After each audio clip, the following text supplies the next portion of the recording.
Why does a woman choose silence over conversation? Why does she arrive at exactly 9 in the morning every Tuesday for 3 years and never speak a single word? The other shooters at Mountain View Range had stopped wondering. She was just background noise now, the quiet woman in dark clothing who kept to herself. Lane 15. Always lane 15. Never early, never late, never deviating from a routine so precise it could have been military. But routines like that don't come from nowhere. They come from places where deviation means death, where predictability becomes the only anchor in chaos. Sarah Martinez knew this better than most.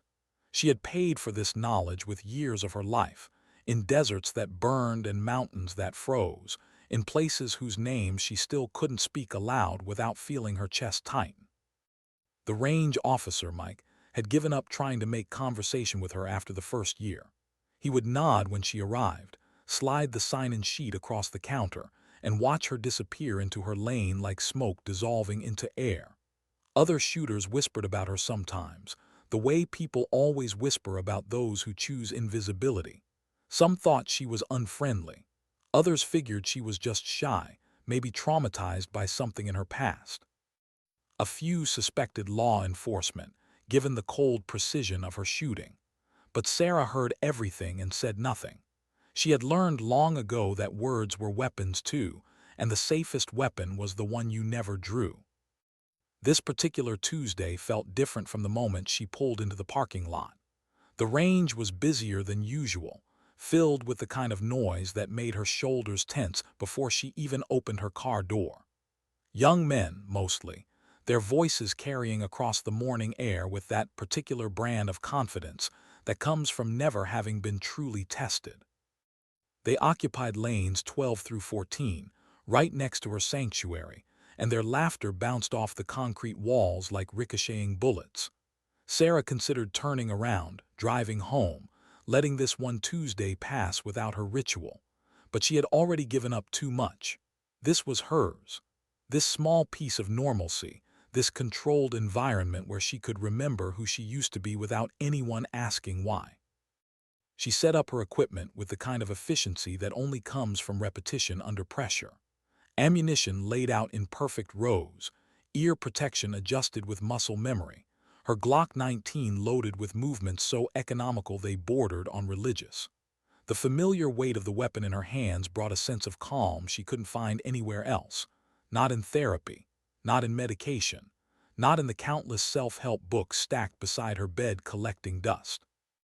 This was her sanctuary, the only place where her past made sense, where the skills that haunted her nightmares still served a purpose, even if that purpose was just punching holes in paper targets. The young men next to her had noticed her arrival. One of them, wearing a camouflage cap that had probably never seen actual combat, nudged his friend and pointed in her direction. "Look at that setup," he whispered, not quietly enough for someone trained to hear whispers through sandstorms. "Someone thinks they're special." His friends chuckled, that easy laughter of people who had never understood what special actually costs. Sarah ignored them completely. She had learned to ignore far worse than casual mockery. She raised her weapon, focused on the target 25 yards away, and fired. The bullet struck the center of the bullseye with the kind of precision that makes civilians uncomfortable. She fired again. Another perfect hit, the sound of metal meeting paper with surgical accuracy. And again. The paper target began to show a tight grouping that would make any instructor proud, the kind of grouping that takes years to develop or comes from extensive training under circumstances where missing means something far worse than a poor score. The conversation in the neighboring lanes had quieted now. The young men were watching, their own shooting forgotten, their targets abandoned in favor of witnessing something they couldn't quite understand but recognized as exceptional. Sarah's rhythm was hypnotic. Breath, aim, squeeze, fire, reset, repeat. Each shot was deliberate, controlled, professional. The kind of shooting that doesn't come from weekend recreation or hobby enthusiasm. This was necessity turned into art, survival instinct refined into muscle memory so deep it lived in her bones. After 30 rounds, Sarah lowered her weapon and activated the target retrieval system. The paper came back showing a grouping no larger than a silver dollar, every shot within the 10 ring. The kind of accuracy that whispers stories about training grounds far from civilization, about missions that never made the news, about the weight of decisions made in fractions of seconds. The man in the camouflage cap was staring openly now, and Sarah felt the familiar crawl of attention moving across her skin like insects. He had been in the military reserves for 2 years and considered himself a decent shot, but what he was witnessing was something else entirely. This wasn't hobby shooting. This was the kind of precision that came from places where survival was never guaranteed, where every round counted because resupply might never come, where perfection was the difference between making it home and being shipped home. Sarah reloaded methodically, her movements economical and practiced, conserving energy even in this safe civilian space because old habits die hard, especially when those habits had kept her alive when so many others hadn't made it back. The range had grown quieter still.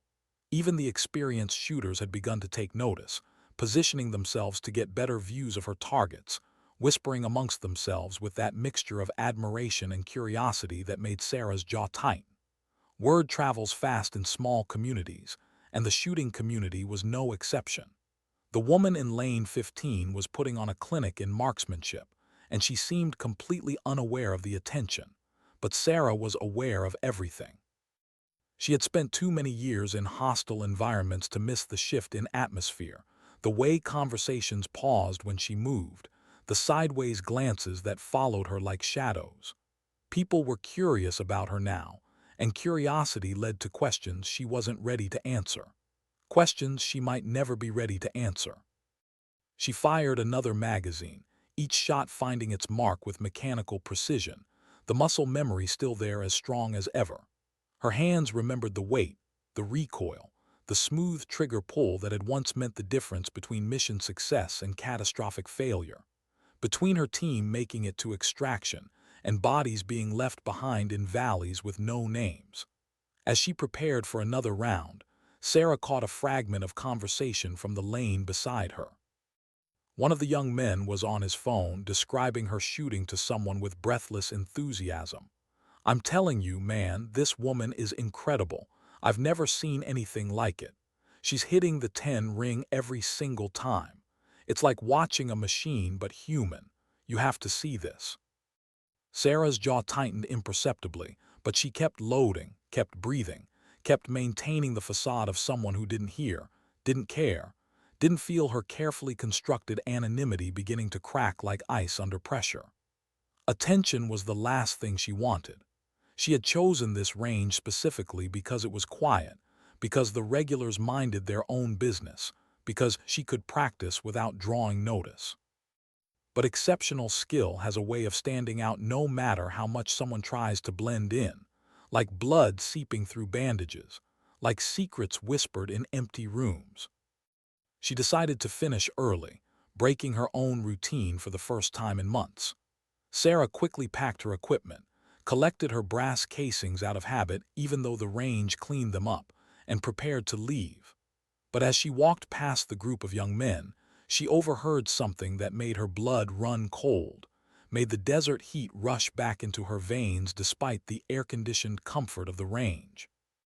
"My buddy Tom is coming by later," one of them was saying, his voice carrying that excited energy of someone about to witness something extraordinary. "He's former Special Forces. Wait until he sees those targets. He'll know exactly what kind of training produces shooting like that." Sarah's steps faltered for just a moment, barely a hitch in her stride, but anyone trained to read body language would have seen it. Special Forces meant questions. Questions meant exposure. And exposure was something she had been running from for 3 years, ever since she had walked away from a life that demanded everything and gave back only nightmares and medals locked in drawers she never opened. She had built a quiet life, a safe life, far from the world that had shaped her into the weapon she had become.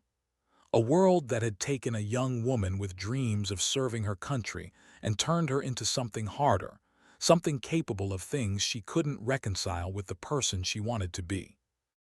But as she drove home that morning, hands steady on the wheel despite the adrenaline coursing through her system, Sarah couldn't shake the feeling that her carefully constructed anonymity was beginning to crack. The shooting range had been her refuge, the one place where she could be herself without pretense, without the civilian mask she wore everywhere else.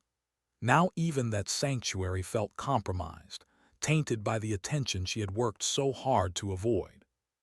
She would have to be more careful, maybe find a new range farther from town, somewhere more isolated where exceptional skill wouldn't draw crowds. Or perhaps it was time to stop shooting altogether, to let that part of herself fade away completely, to become fully civilian and leave the warrior behind. But even as she thought it, Sarah knew she couldn't give up the one thing that still connected her to who she used to be. The question was whether she could continue hiding in plain sight, or if the past she had worked so hard to escape was finally catching up to her, reaching across 3 years of silence to pull her back into a world she thought she had left behind forever. What happens when the past you've been running from walks through the door with a knowing look in his eyes? Tom Rodriguez arrived at Mountain View shooting range the following Thursday, and Sarah felt him before she saw him. It was instinct, the kind developed in places where complacency kills, where the ability to sense danger separates survivors from casualties. She had been avoiding the range for 3 days, hoping the attention would die down, hoping she could return to her quiet Tuesday routine without incident. But she needed this, needed the familiar weight of her weapon, the controlled chaos of gunfire, the only therapy that actually worked. So she came back, earlier than usual, hopping to avoid the crowd. But Tom was already there when she arrived, standing with the group of young men who had been watching her the previous week. His friends had been texting him all week about the mysterious woman shooter, and his curiosity had been piqued in ways that made Sarah's survival instincts scream warnings. As a retired Green Beret with 12 years of active duty experience, Tom had seen exceptional marksmanship before, but according to his buddies, this woman was something special. Something that made them use words like machine, and unnatural and military grade.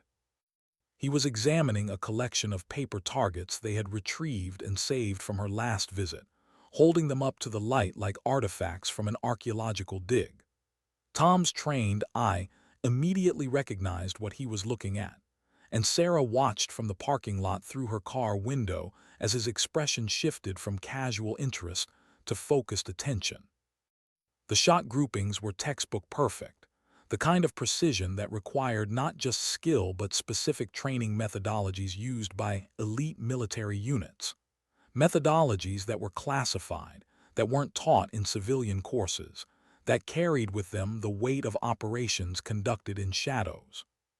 Sarah considered leaving, just starting her car and driving away, finding another range in another town where her skill wouldn't mark her as different.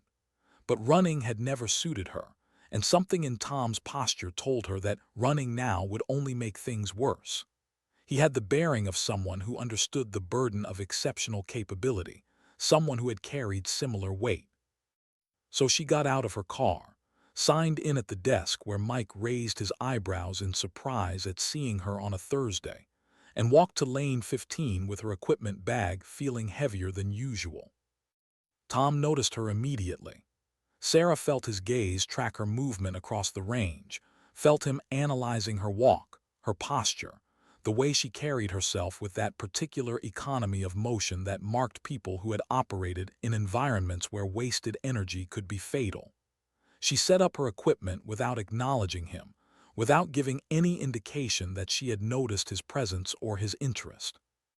But her heart was beating faster than normal, and her hands moved with slightly more care than usual, as if she could somehow hide what she was by being less of it.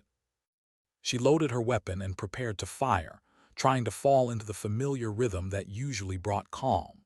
But Tom had moved to the lane directly beside hers, lane 14, close enough that she couldn't ignore him, close enough that any pretense of privacy was abandoned.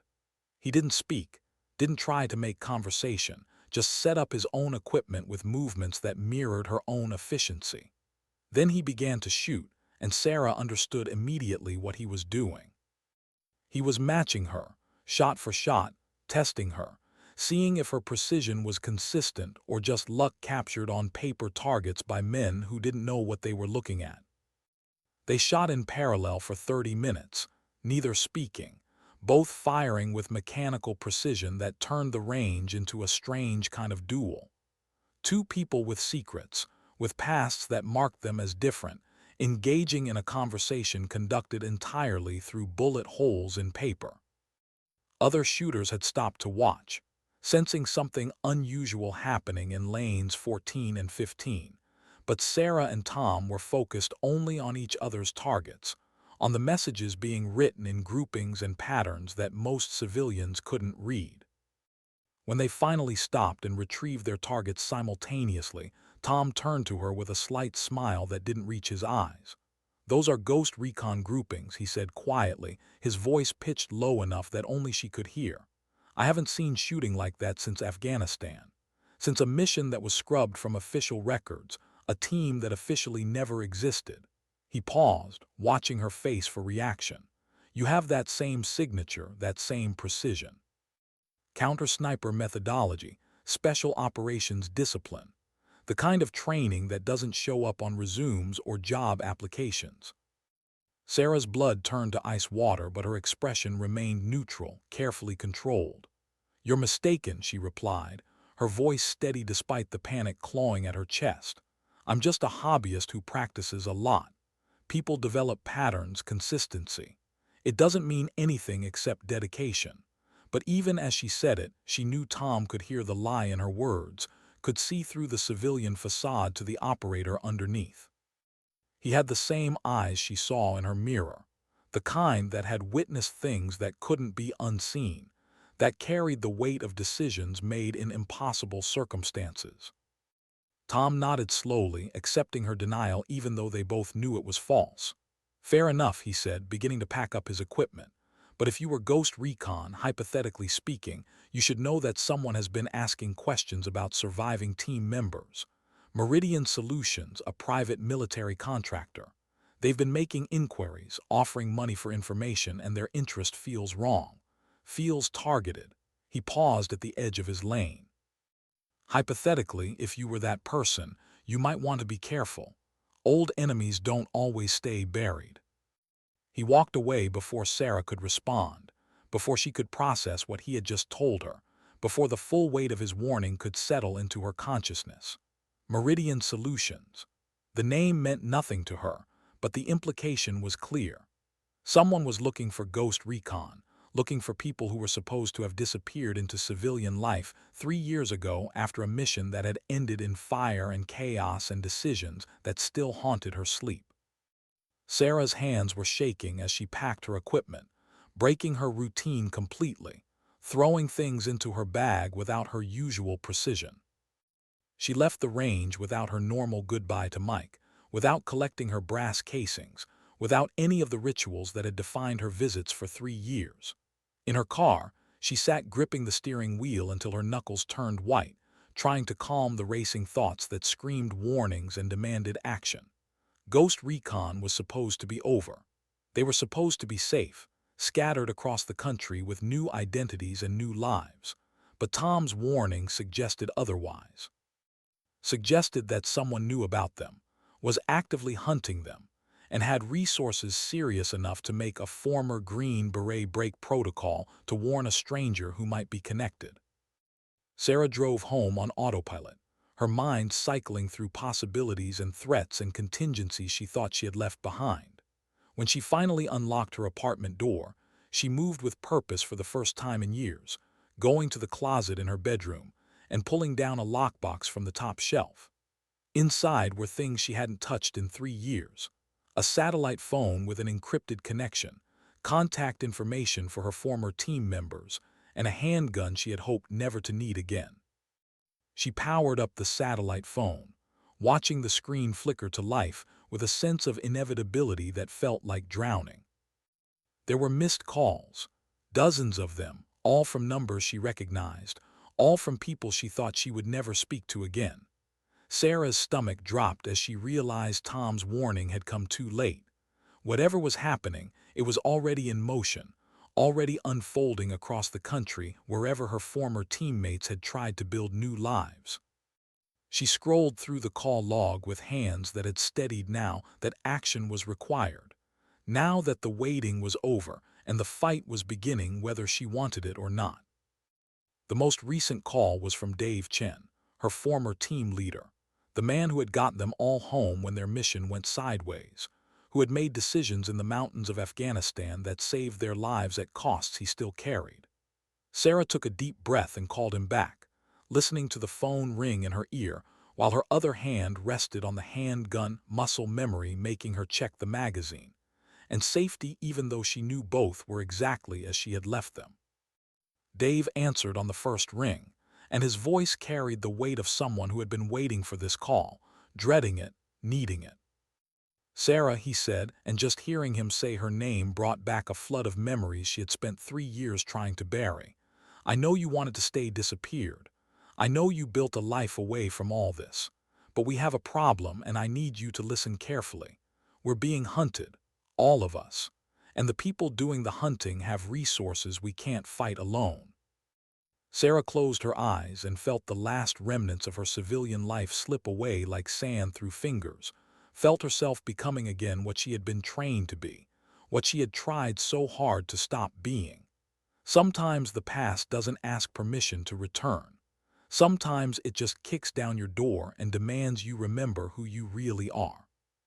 How do you tell someone that the people they trusted most have been dead for 3 years, killed by the very system that should have protected them?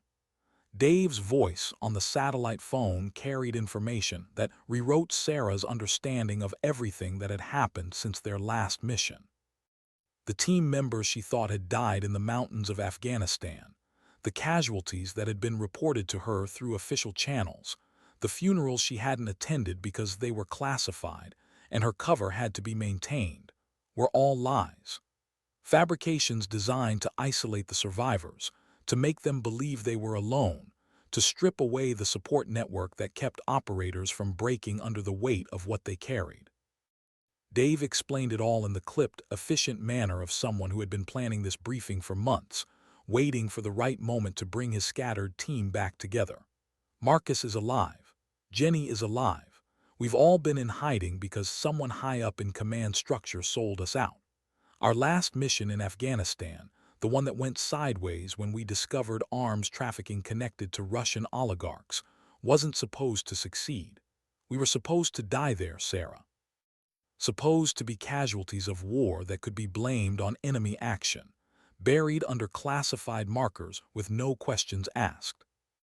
Sarah sat on her apartment floor, back against the wall, processing information that made her previous 3 years feel like sleepwalking through someone else's life.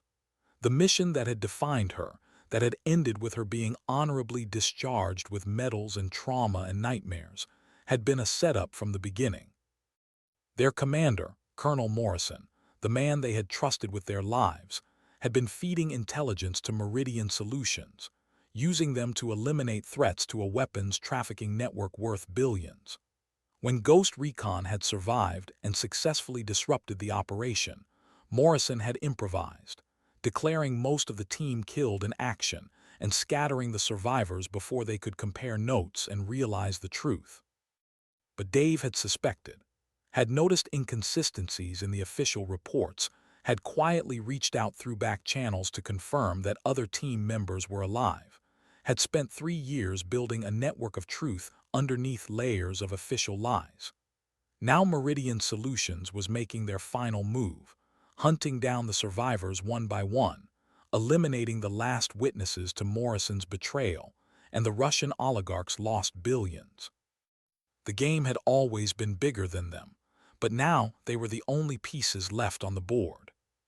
Tom Rodriguez was part of this too, Dave continued, and Sarah felt something in her chest loosen slightly at the confirmation that the warning at the range had been genuine. He served with me in a different unit, realized what was happening when Meridian started asking questions about Ghost Recon in his area. He's the one who told me you were still in Colorado, still maintaining your skills. Still dangerous if someone pushed you back into being operational. We need to meet, Sarah. All of us who are left. We need to coordinate a response before they pick us off individually. Sarah looked around her apartment, at the life she had built from silence and routine and desperate attempts at normalcy. At the books she had read trying to understand her own mind. At the furniture she had carefully chosen to make a home out of a space that never quite felt like home. At all the evidence of someone trying very hard to be someone they weren't. How many others are there, she asked, her voice steady despite the chaos in her head. How many of us survived the mission and Morrison's cleanup? 5, including you, Dave replied. Me, Marcus, Jenny, Tom, and you. Out of a 12-person team. The others are genuinely dead, killed in Afghanistan before Morrison could set up his betrayal. But we 5 are the ones who saw too much, who carried back intelligence that connected Morrison to the arms dealers, who represented a threat that needed to be eliminated. Meridian has unlimited budget, military-grade equipment, and government contacts that make them nearly impossible to fight through legal channels. Our only advantage is that they think we're isolated, traumatized, scattered. They don't know we've been planning for this.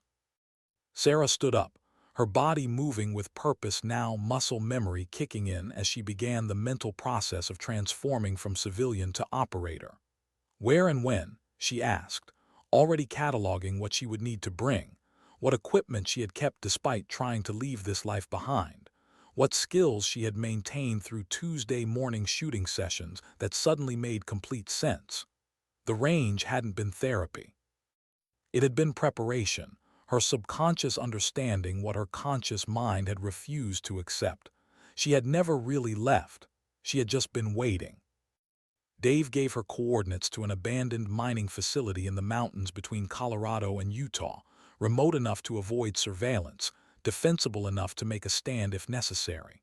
48 hours, he said. Come prepared for anything. Morrison knows we're regrouping. He's moving his timeline up, trying to finish this before we can coordinate. This might be the last time we see each other, Sarah, but better to go down fighting together than picked off alone.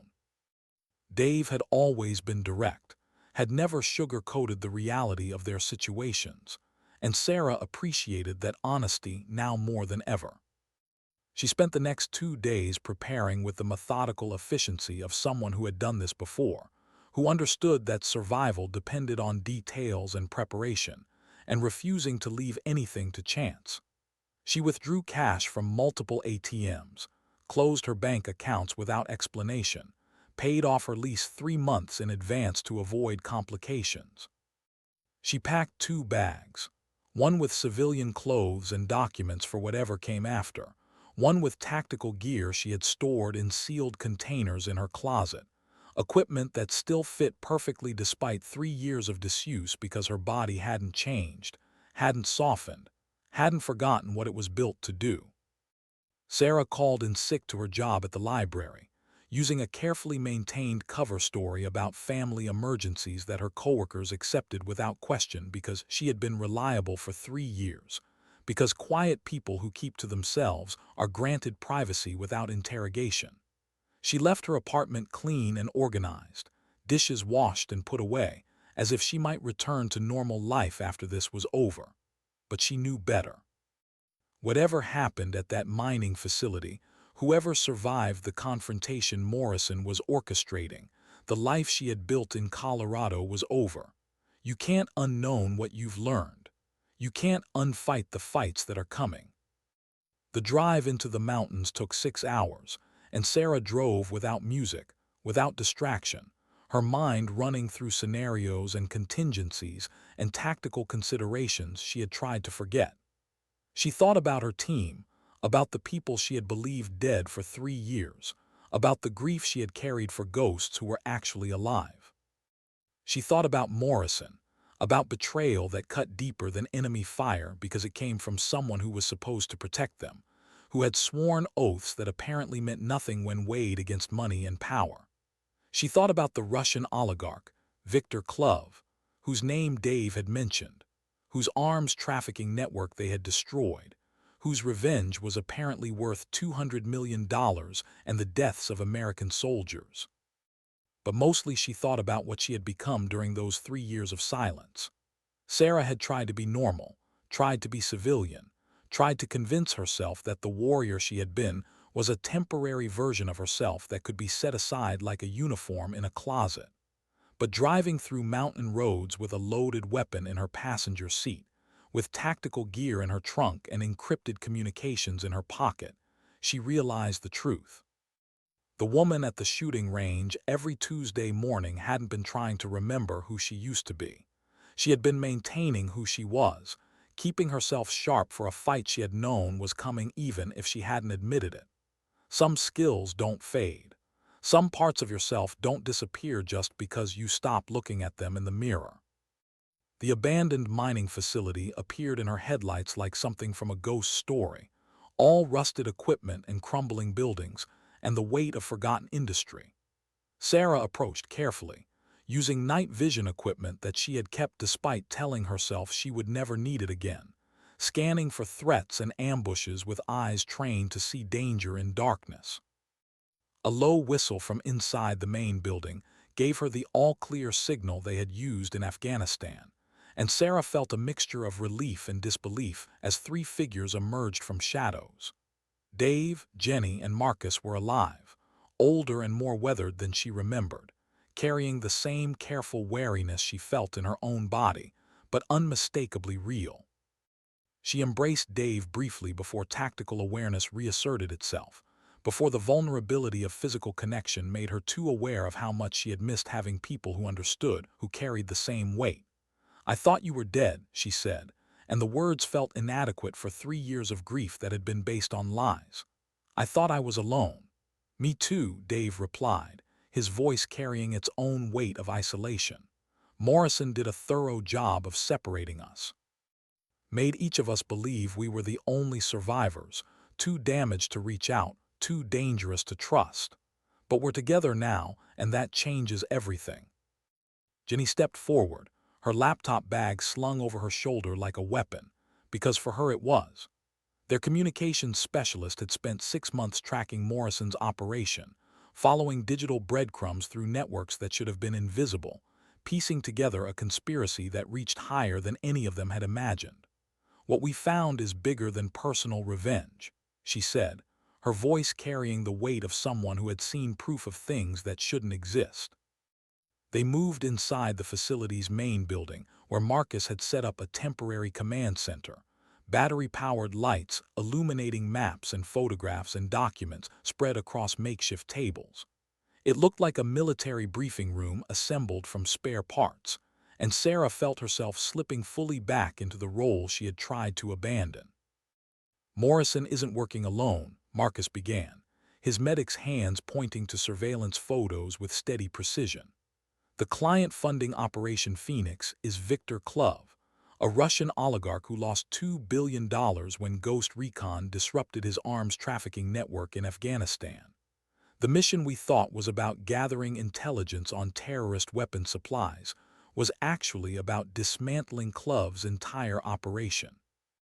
We succeeded too well, destroyed his network so thoroughly that he's been rebuilding for 3 years, and now he wants revenge." Sarah remembered Klov's operation, remembered the magnitude of what they had uncovered in those mountains, remembered making decisions about which evidence to document and which to destroy, because some things were too dangerous to bring home. They had thought they were serving their country, thought they were fighting terrorism. But they had actually stumbled onto something much larger, a network of corruption and illegal weapons that connected terrorist groups to Russian oligarchs to American military contractors in a web so complex it had taken Jenny months to map. And now that web wanted them dead, not just for revenge, but to send a message to other special operations units. If Klov could kill an entire classified team with impunity, it proved that American special forces weren't untouchable. Tom arrived 20 minutes later, moving through the facility with the caution of someone who had been hunted enough to develop paranoia as survival skill. He had followed Sarah's route from Colorado, running counter-surveillance the entire way, confirming what they all suspected. Meridian had teams moving toward their location, converging from multiple directions with military precision. They had maybe 2 hours before the facility was surrounded, maybe 4 before the assault began. The final confrontation was coming, whether they were ready or not. The 5 team members gathered around Marcus's makeshift table, looking at each other with the weight of 3 years of separation and lies between them, with the knowledge that they might not survive what was coming, with the understanding that running was no longer an option. Sarah studied their faces, seeing in each of them the same transformation she felt in herself. The civilians they had tried to become were dissolving like fog in sunlight, revealing the operators underneath, the warriors who had never really stopped being warriors, no matter how hard they had tried to pretend otherwise. "We could try to run again," Marcus said quietly, always the voice of medical caution, always the one who calculated odds and casualties.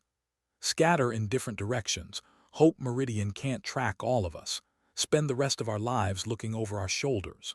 Or we make a stand here. Use our training, use this terrain, use the fact that Morrison thinks we're broken individuals instead of a coordinated team. Make this so expensive for them that even Clove's billions can't justify continuing the hunt." Sarah looked around at her team, at the people she had grieved for 3 years, at the only family she had ever really trusted. "I'm tired of running," she said finally, her voice carrying the weight of 3 years of silence and Tuesday morning shooting sessions, and pretending to be someone she wasn't. "Morrison betrayed everything we fought for. Clove funded the people who killed our teammates in Afghanistan. They both need to answer for what they've done, and if we're the only ones who can hold them accountable, then that's what we do. We didn't survive that mission just to be picked off by people who think we're too damaged to fight back." The decision was made in that moment, not through voting or discussion, but through the silent understanding of people who had trusted each other with their lives in circumstances far worse than this. They would make their stand at the abandoned mining facility, would use every skill they had developed through years of training and combat, would document everything through Jenny's technology so that even if they died, the truth would survive. Morrison had made a mistake thinking they were broken. He had confused silence for weakness, isolation for defeat, civilian life for surrender. But warriors don't stop being warriors just because they take off their uniforms. They just wait for the moment when the fight comes to them. Dave spread out tactical maps of the facility, and Sarah felt herself slipping into the familiar rhythm of mission planning, felt the anxiety and uncertainty of the past 3 years dissolving into focus. They had been trying to be civilians, trying to forget what they were capable of, trying to convince themselves that the skills they possessed could be safely retired. But some knowledge can't be unlearned. Some capabilities don't fade. And sometimes the only way forward is to stop running from what you are and embrace it completely. The Ghost Recon team was back together, and the people hunting them were about to discover why that should have terrified them. What does it mean to defend something that was taken from you 3 years ago? The Ghost Recon team spent their remaining hours transforming the abandoned mining facility into a fortress, working with the silent efficiency of people who had trained together in circumstances where mistakes meant death. Sarah moved to the highest point in the complex, a rusted water tower that offered 360-degree views of the valley below, and began setting up her rifle with movements so practiced they felt like meditation. Her hands remembered this work better than they remembered normal things, civilian things, safe things. The weight of the weapon, the precise adjustments to the scope, the calculation of wind and distance and elevation. These were languages she spoke more fluently than small talk or office conversation, or any of the social interactions she had failed at for 3 years. Through her scope, she could see the entire valley, every approach road, every potential staging area for an assault force. Dave had chosen this location well, understanding that height and visibility gave defenders advantages that numbers and equipment couldn't easily overcome. Tom and Marcus established overlapping fields of fire from ground-level positions, creating kill zones that would force any attacking force to expose themselves to multiple angles simultaneously. Dave coordinated communications and escape routes, planning for every contingency, including the one they didn't discuss openly, the possibility that none of them would leave this facility alive. Jenny worked her laptop with focused intensity, setting up a live stream that would broadcast directly to FBI headquarters, major news organizations, and several secure servers that would preserve the footage even if she didn't survive to explain it. "Whatever happens here will be recorded," she said, her voice carrying the calm of someone who had accepted all possible outcomes. "Morrison can kill us, but he can't silence us. Not anymore. The world will know what he did, what Clove paid for, what Meridian Solutions has become. That has to count for something." Sarah adjusted her scope and thought about what counted for something, about what they were actually defending in this rusted shell of forgotten industry. It wasn't their lives, not really. Lives could be taken by anyone with enough firepower and determination. It wasn't even justice in any legal sense, because the systems that should have protected them had been corrupted, had been part of the betrayal from the beginning. What they were defending was something harder to name but easier to feel, the principle that people who swear oaths should keep them, that soldiers who serve deserve better than being sold to the highest bidder, that truth matters even when inconvenient, especially when inconvenient. Morrison's tactical team arrived exactly when Dave predicted, moving with professional efficiency across the valley floor like a textbook military operation. Sarah counted 12 personnel, 4 armored vehicles, military-grade equipment that probably cost more than the entire mining facility had earned during its operational life. They moved in formation, using cover effectively, demonstrating training that matched her own. These weren't private security guards playing soldier. These were operators, people with real combat experience, people who had probably served honorably before Meridian Solutions offered them better pay and fewer rules about who they could kill. Through her scope, Sarah could see Morrison himself directing the assault from behind an armored vehicle, wearing tactical gear that looked too new, too clean, like a costume rather than equipment that had been tested under fire. He had been their commander, had sent them on missions with speeches about duty and honor and sacrifice, had looked them in the eyes and promised they would always be protected by the system they served. Now he was here to ensure their deaths, to eliminate the evidence of his betrayal, to collect whatever final payment Clove had promised for completing Operation Phoenix. Sarah's crosshairs found his position, and for a moment she considered ending everything with a single shot.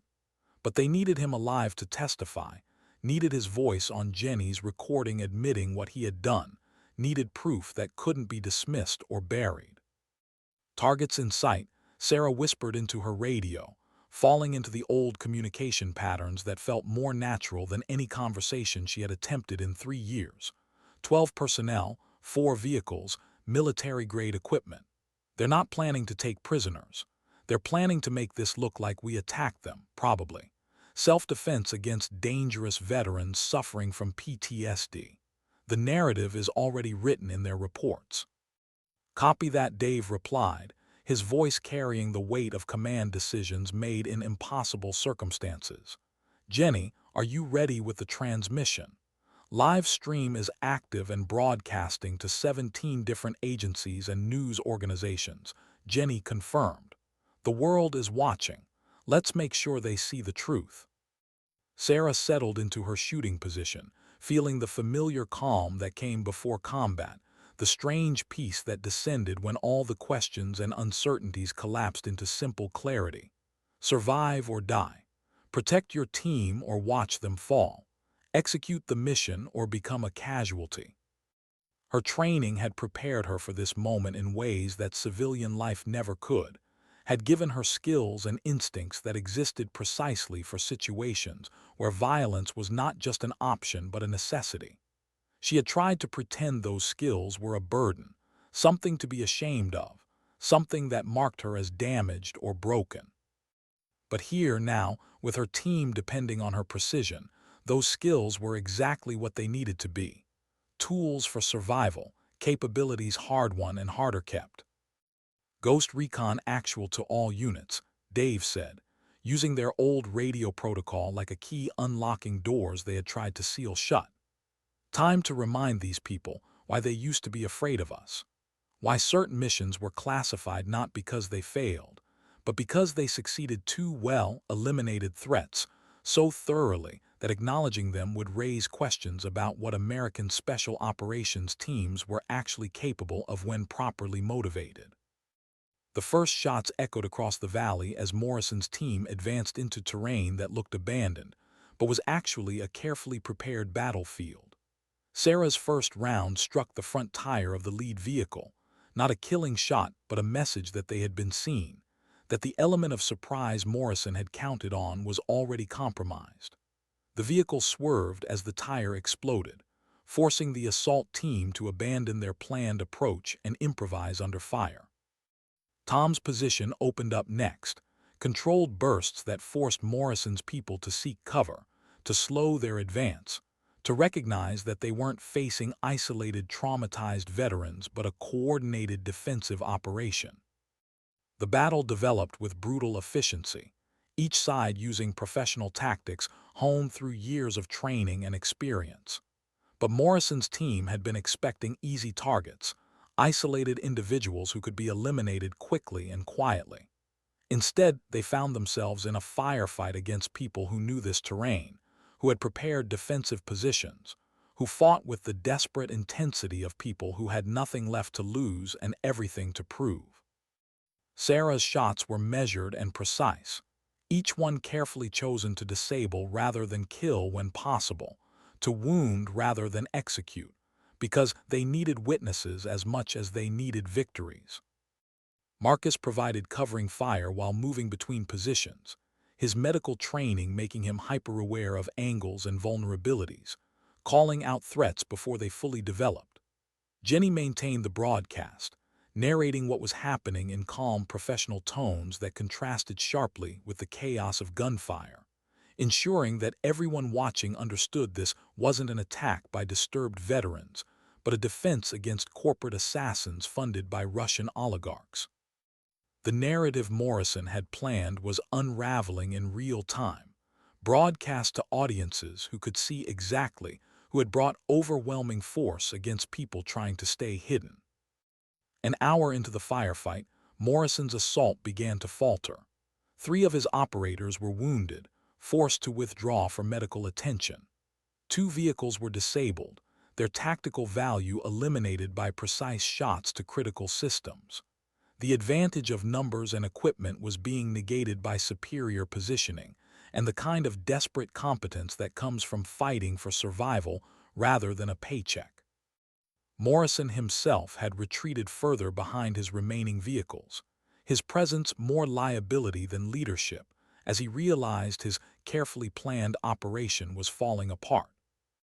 Sarah watched through her scope as he made a call on his satellite phone, probably to Clove, probably explaining that the situation was not developing as promised, probably asking for instructions or reinforcements or permission to withdraw.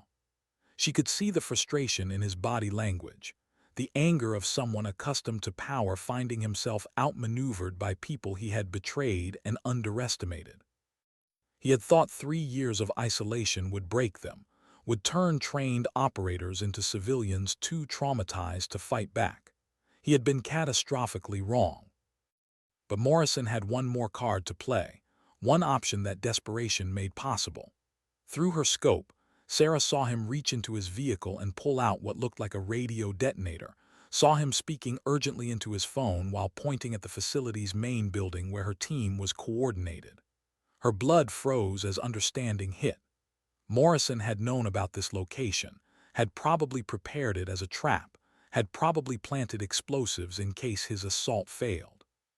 He was willing to bring the entire structure down, willing to bury them all under tons of rubble and twisted metal, willing to destroy evidence and witnesses simultaneously. Detonator. Sarah's voice cut across the radio frequency with urgent clarity. Morrison has a remote detonator. The building might be rigged. We need to evacuate now. Dave's response was immediate years of combat leadership making decisions in fractions of seconds. All units fall back to secondary positions. Move fast, move smart, stay alive. The team began withdrawing with disciplined haste, covering each other's movement while maintaining defensive fire that kept Morrison's remaining operators pinned down. Sarah took one last look through her scope, calculating distances and angles and possibilities. Morrison's hand was on the detonator, his thumb hovering over the trigger that would bring down the building and end their resistance. She had one shot, maybe 2 seconds before he made his decision. This wasn't about wounding anymore, wasn't about taking prisoners or gathering testimony. This was about stopping a threat to her team, about making the shot that would save lives even if it cost something from her soul that she could never get back. She fired. The shot traveled across 800 meters of mountain air, fought gravity and wind and the weight of 3 years of trying to be someone who didn't do this anymore. The bullet struck Morrison's hand, shattering bone and sending the detonator flying from his grip before he could activate it. He screamed, clutching his destroyed hand, and his remaining operators immediately began retreating, dragging him toward their operational vehicles with the urgency of people who suddenly understood they were outmatched. The assault was over, not because Morrison had achieved his objective, but because he had fundamentally underestimated who he was fighting and what they were capable of when pushed to the edge. The Ghost Recon team regrouped at their secondary position, watching as Morrison's force withdrew in disarray, leaving behind disabled vehicles and wounded operators and the shattered remains of a plan that had seemed so certain hours before. They had survived, but Sarah knew the victory was temporary. Morrison would regroup, would bring more resources, would eventually coordinate an assault they couldn't repel. Unless they took the fight to him first. Unless they used Jenny's broadcast to expose the conspiracy so thoroughly that continuing to hunt them became more expensive than letting them live. Dave gathered them together as dawn broke over the mountains, illuminating faces exhausted and grim, but still standing, still fighting, still refusing to surrender to the narrative others had written for them. Morrison's hand injury will require hospital treatment, he said, thinking like the strategist he had always been. He'll go to a military hospital, probably try to spin this as an accident or training injury. But he's vulnerable now, visible, and we have Jenny's broadcast showing what really happened here. We follow him, we document everything, we force the truth into spaces where it can't be ignored or buried. Sarah looked at her team, at the people she had grieved for 3 years, at the only family who understood what it meant to carry capabilities that civilian life had no use for. They weren't broken, despite what Morrison had believed, despite what the system had tried to make them believe. They were exactly what they had been trained to be, warriors who protected each other, who fought for principles when institutions failed, who understood that sometimes dignity doesn't speak, it simply acts. And they were far from finished. How do you make the invisible visible when powerful people want it to stay hidden? The answer, Jenny demonstrated over the following weeks, was through relentless documentation and strategic exposure, through turning silence into testimony that couldn't be ignored. Morrison's withdrawal from the mining facility hadn't been a retreat. It had been the beginning of a different kind of battle, one fought through digital networks and legal channels, and the slow, grinding machinery of accountability that only moved when pushed by evidence too substantial to dismiss. The Ghost Recon team had survived the assault, but survival was only the first step. Victory required something harder, making people care about what had been done to them, making institutions acknowledge crimes that were easier to ignore. Jenny's broadcast from the mining facility had reached over 2 million viewers before Meridian Solutions managed to get it taken down from mainstream platforms. But by then it didn't matter. The footage had been copied and distributed across networks that specialized in making information permanent, in preserving evidence that powerful people wanted erased. Military veterans groups picked up the story, Investigative journalists began asking questions that Pentagon officials couldn't answer with prepared statements. Congressional representatives who had served in combat themselves demanded explanations for how American special operations personnel had been betrayed by their own command structure. The narrative Morrison had spent 3 years constructing, the story of disturbed veterans who couldn't adjust to civilian life, began to crack under the weight of evidence showing professional soldiers defending themselves against corporate assassins funded by Russian oligarchs. Sarah watched the media coverage from a safe house in Montana, feeling strange disconnection between the story being told and the reality she had lived. Television commentators debated whether Ghost Recon represented a failure of military mental health services or proof of corruption within defense contracting industry. Neither side fully understood that it wasn't about systems failing. It was about individuals making choices to betray people who had trusted them, about money proving more valuable than oaths sworn under flags and honor codes that apparently meant nothing. Morrison had gone to ground after his injury, seeking treatment at a private medical facility rather than military hospital as Dave had predicted. But Jenny had been tracking his movements through digital footprints that he didn't know he was leaving, monitoring credit cards and phone records, and the kind of metadata that painted pictures of someone trying desperately to disappear while maintaining enough connection to coordinate his defense. He was in Arizona now, holed up in a secure facility owned by Meridian Solutions, surrounded by security that made direct assault impossible. But security worked both ways, trapping him in a location where his communications could be monitored, where his desperation was making him sloppy, where his phone calls to Clove were being recorded by people who understood that evidence was more powerful than bullets. 3 weeks after the mining facility battle, FBI agents arrested Morrison at the Arizona facility, charging him with conspiracy to commit murder, fraud against the United States government, and accepting bribes from foreign nationals. The arrest was surgical, coordinated, and very public, complete with news helicopters capturing footage that would make denial impossible. Sarah watched the coverage with her team gathered around a laptop in their Montana safe house, seeing Morrison in handcuffs being led past cameras, while reporters shouted questions he refused to answer. This was accountability in its rawest form, not perfect or complete but undeniable. But Morrison's arrest was only half the victory.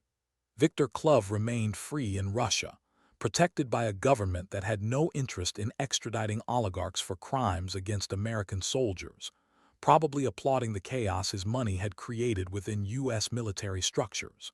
Meridian Solutions was restructuring, changing names and leadership while maintaining the same core operations, the same willingness to conduct illegal operations for clients who could pay. The system that had enabled Morrison's betrayal remained largely intact, still vulnerable to people who valued profit over principles, still capable of producing similar betrayals if left unchallenged. "We didn't fix everything," Marcus said quietly, watching Morrison's arrest footage loop on news networks. "The system that failed us is still there, still broken in the same ways.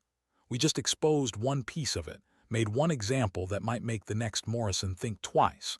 But nothing fundamentally changed except that we're not hiding anymore. We're not pretending to be civilians who never served, who never carried capabilities that can't be safely forgotten." Sarah considered his words, thought about the past 3 years of silence and the weeks of fighting and the uncertain future stretching ahead.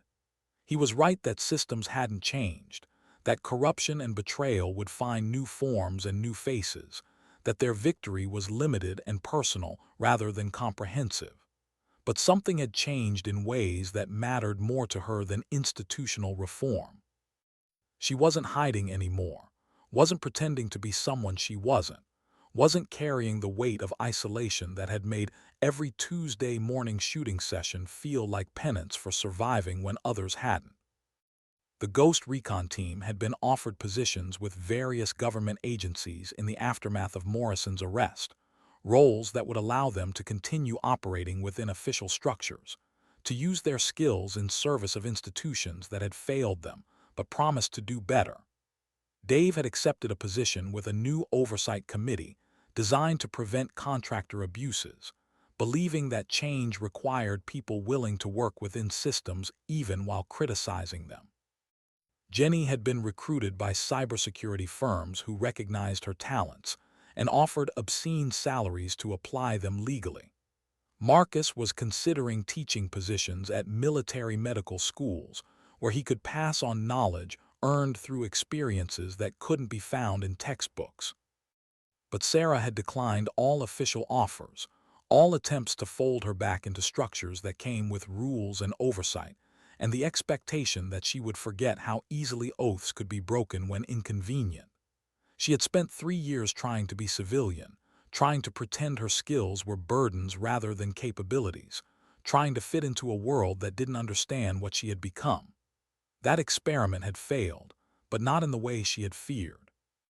The failure wasn't that she couldn't be civilian, it was that she had been asking the wrong question all along. The question wasn't how to stop being a warrior, it was how to be a warrior in a world that didn't have active wars requiring her particular skills. Tom had asked her the same question the night after Morrison's arrest, when they were finally able to speak openly without encryption and paranoia, able to acknowledge what they had survived together. "What now?" he had said, his tone genuine curiosity rather than advice or judgment. "You proved you can still fight when necessary, still protect your team, still make shots that most people can't imagine making. But you also proved you don't want to be fighting all the time, don't want violence to be your only answer to complex situations. So what does someone like you do with the rest of their life when the immediate crisis is over?" Sarah hadn't had an answer then, had needed weeks of thinking and talking with her team and sitting alone in spaces where silence felt comfortable rather than oppressive. But she had an answer now, one that felt true in ways that her previous attempts at civilian life never had. She would train people, teach shooting and tactics, and the kind of disciplined violence that could protect rather than destroy, help others develop capabilities they hoped never to use but needed to possess. Not for military operations or government service, but for the simple principle that people deserve to be able to defend themselves and those they cared about. She would open a training facility somewhere remote, somewhere that welcomed skills society was uncomfortable acknowledging, somewhere that honored the capabilities she possessed rather than asking her to pretend they didn't exist. The idea terrified her and excited her in equal measure. The prospect of building something rather than just surviving, of using her skills to create rather than destroy, of acknowledging openly what she was instead of hiding it under layers of normalcy that never quite fit. Dave thought it was a good plan. Marcus offered to help with the medical and safety aspects.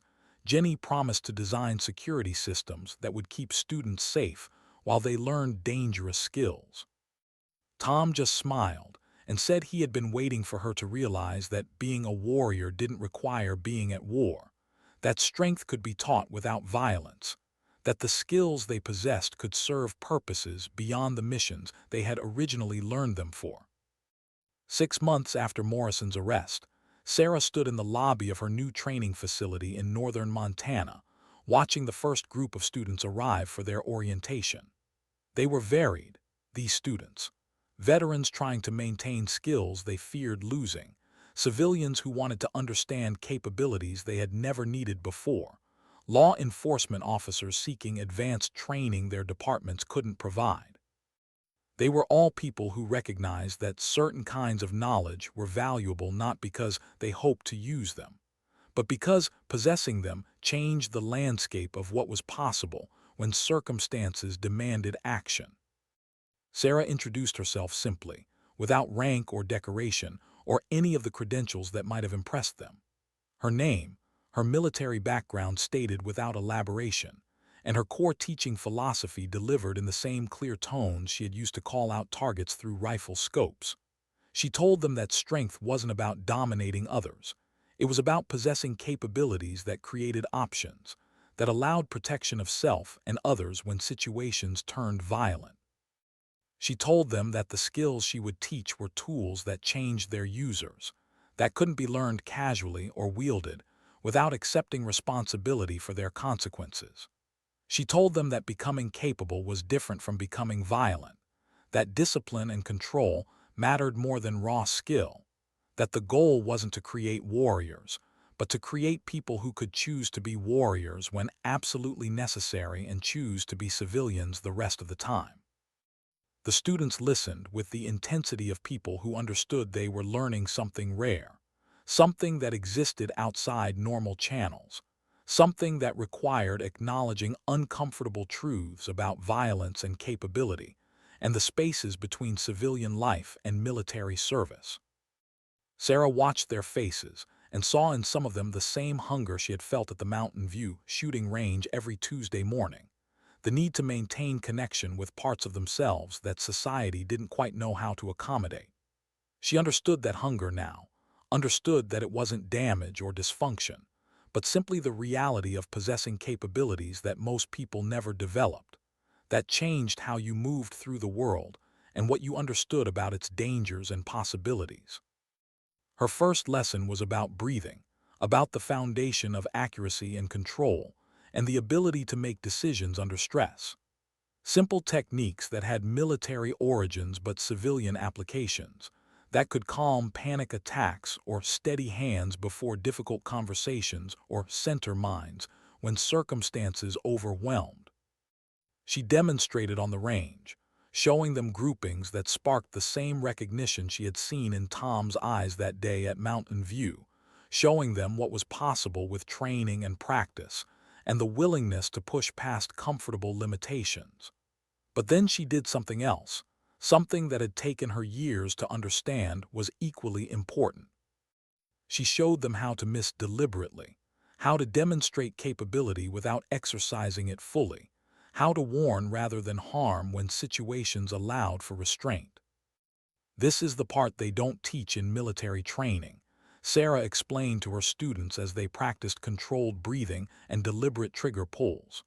The military teaches you to eliminate threats effectively, but civilian life requires something harder, possessing the capability to eliminate threats while choosing not to exercise it except in circumstances that absolutely require it.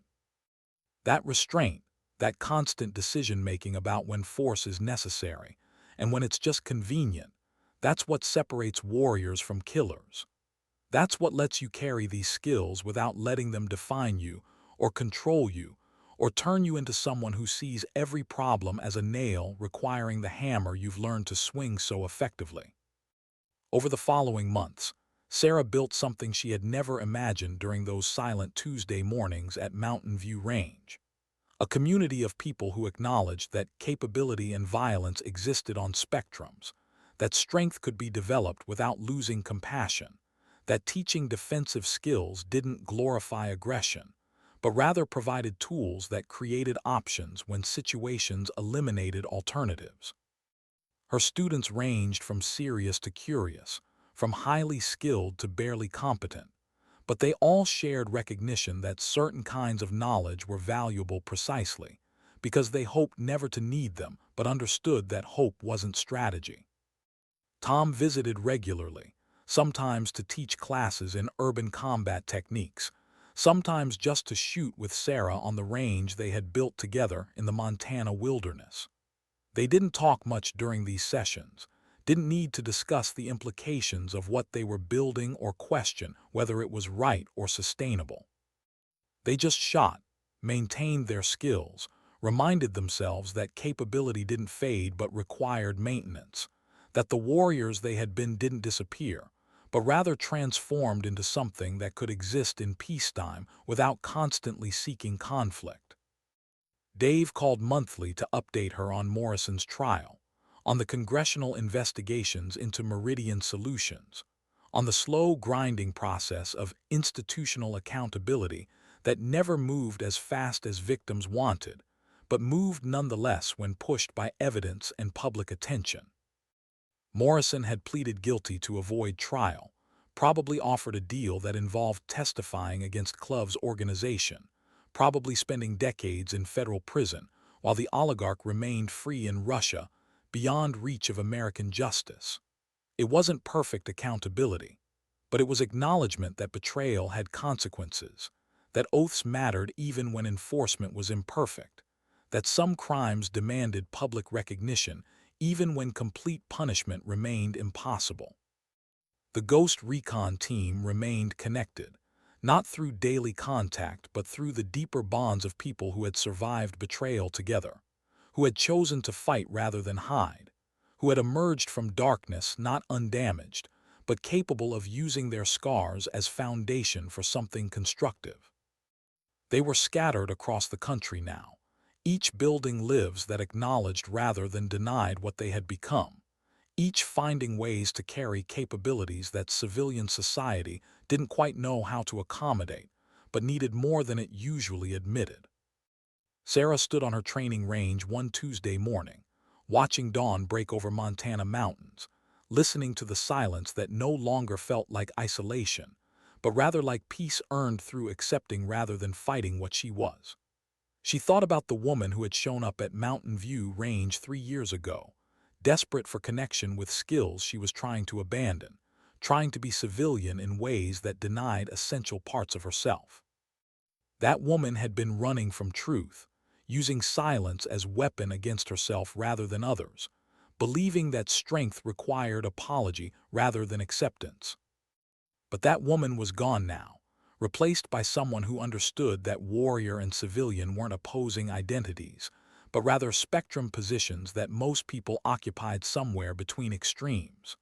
Sarah was both, comfortable with neither label fully, but capable of moving between them as circumstances required, as situations demanded different versions of the same person.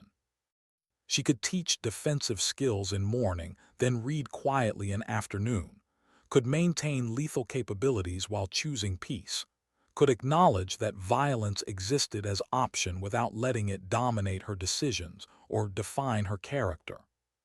Sometimes dignity doesn't speak, she had once said, and the words felt truer now than when she had first spoken them. Dignity was what you carried when you possessed capabilities you chose not to exercise except when absolutely necessary, when you maintained skills that could destroy while dedicating yourself to protection, when you acknowledged uncomfortable truths about violence and capability while refusing to let those truths make you cruel or callous. Dignity was what Ghost Recon had maintained through 3 years of silence and weeks of fighting and months of building, something better than revenge or simple survival. The students would arrive soon, eager and nervous and uncertain about what they would learn or who they might become through learning it. Sarah would teach them to shoot accurately, to move effectively, to make decisions under stress and maintain control when circumstances eliminated easy options. But more importantly, she would teach them what no military program had taught her, that possessing dangerous capabilities didn't require being a dangerous person, that strength and compassion weren't opposing values, but rather essential combination that allowed humans to navigate complex world where both violence and peace demanded their places. She would teach them that being warrior meant choosing when to fight rather than fighting constantly, that true strength was measured not in capacity for destruction, but in discipline to restrain that capacity until absolutely necessary. The sun rose higher over Montana wilderness, illuminating a training facility built by people who understood that some skills couldn't be safely forgotten but could be honorably maintained, that capability was burden and gift simultaneously, that the question wasn't whether to possess dangerous knowledge, but rather how to possess it responsibly. Sarah felt no shame anymore about Tuesday mornings at shooting ranges, no need to hide precision that marked her as different, no requirement to apologize for capabilities that made civilians uncomfortable. She was what experience had made her, what training had shaped her into, what choices had defined her as. She was warrior who chose peace not from weakness but from strength, who could distinguish between necessary and convenient violence, who carried scars as proof of survival rather than evidence of damage. Sometimes dignity doesn't speak. It doesn't explain or justify or apologize for existing. It simply acts when action is required, stays silent when silence serves better, makes decisions that honor both capability and restraint. Sarah Martinez had learned that lesson through years of silence and moments of violence, and the hard work of building something meaningful from skills the world wasn't quite comfortable acknowledging. She would spend the rest of her life teaching that same lesson to people who needed to understand that being capable of violence and choosing peace weren't contradictions, but rather the essential balance that separated warriors from killers, that let people carry strength without letting strength carry them. And that was enough. Not perfect, not complete, but honest and sustainable and true to who she had become through surviving betrayals that should have destroyed her. Sometimes dignity doesn't speak. Sometimes it just teaches others to shoot straight and live honorably, and understand that strength without restraint is just cruelty wearing different uniform. And sometimes, that quiet teaching changes more than any battle ever could.